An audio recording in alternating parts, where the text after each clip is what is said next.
کچھ لوگ پسند نہیں ہیں. مثال کے طور پہ کسی کو نیا جاب پر آیا, 4 لوگ پرانے تھے, ان کو یہ بندہ پسند نہیں آیا, اب اس کو آگے بڑھنے ہی نہیں دینا ہے. اب جناب شکایتوں پہ شکایتیں, یہ پلاننگ وہ پلاننگ, اس کی غلطیاں, دوربین لگا دی اس کے اوپر, اٹھتا کب ہے, سوتا کب ہے, جاگتا کب ہے, بیٹھتا کب ہے, چھینکتا کب ہے.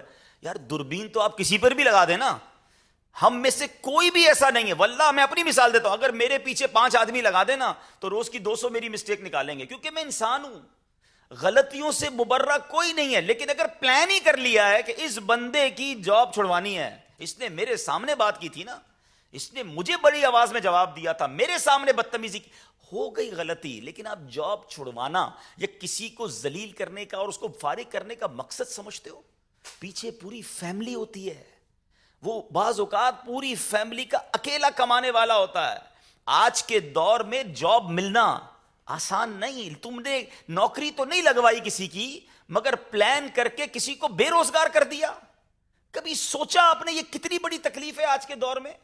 مگر چونکہ نفس و شیطان بھاری ہو گیا تھا, حاوی ہو گیا تھا کہ بس اب میں بتاؤں گا میں کون ہوں.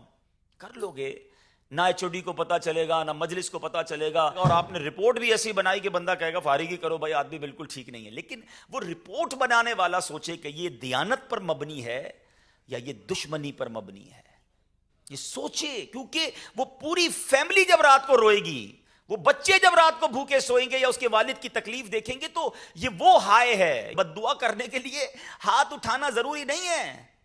اللہ دیکھ رہا ہے کہ تم نے کس کو نیچا کیا, تم نے کس کو ذلیل کیا.